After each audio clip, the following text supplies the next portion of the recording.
If you want to change the world, start off by making your bed. If you make your bed every morning, you will have accomplished the first task of the day. It will give you a small sense of pride, and it will encourage you to do another task, and another, and another. And by the end of the day, that one task completed will have turned into many tasks completed. Making your bed will also reinforce the fact that the little things in life matter. If you can't do the little things right, you'll never be able to do the big things right. And if by chance you have a miserable day, you will come home to a bed that is made, that you made. And a made bed gives you encouragement that tomorrow will be better. To pass SEAL training, there are a series of long swims that must be completed. One is the night swim. Before the swim, the instructors joyfully brief the students on all the species of sharks that inhabit the waters off San Clemente.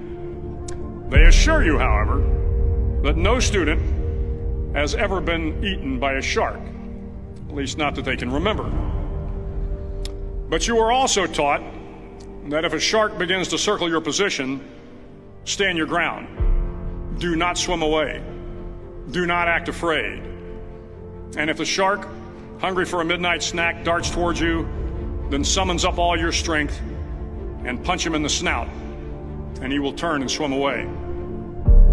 There are a lot of sharks in the world. If you hope to complete the swim, you will have to deal with them. So if you want to change the world, don't back down from the sharks.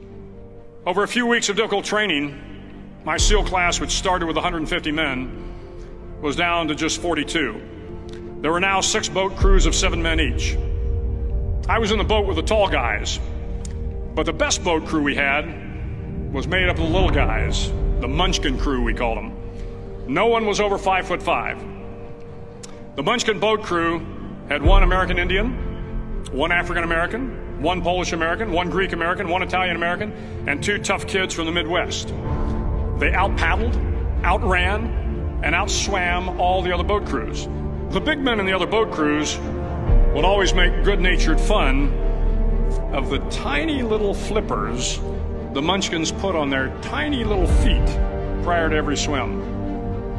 But somehow these little guys from every corner of the nation and the world always had the last laugh, swimming faster than everyone and reaching the shore long before the rest of us.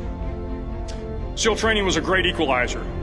Nothing mattered but your will to succeed, not your color, not your ethnic background, not your education, not your social status. If you want to change the world, measure a person by the size of their heart, not by the size of their flippers. The 9th week of training is referred to as Hell Week. It is 6 days of no sleep, constant physical and mental harassment, and 1 special day at the Mud Flats. The Mud Flats are an area between San Diego and Tijuana where the water runs off and creates the Tijuana Sloughs, a swampy patch of terrain where the mud will engulf you. It is on Wednesday of Hell Week that you paddle down to the Mud Flats and spend the next 15 hours trying to survive the freezing cold, the howling wind, and the incessant pressure to quit from the instructors. As the sun began to set that Wednesday evening, my training class, having committed some egregious infraction of the rules, was ordered into the mud. The mud consumed each man till there was nothing visible but our heads. The instructors told us we could leave the mud if only 5 men would quit. Only 5 men, just 5 men, and we could get out of the oppressive cold. Looking around the mud flat, it was apparent that some students were about to give up.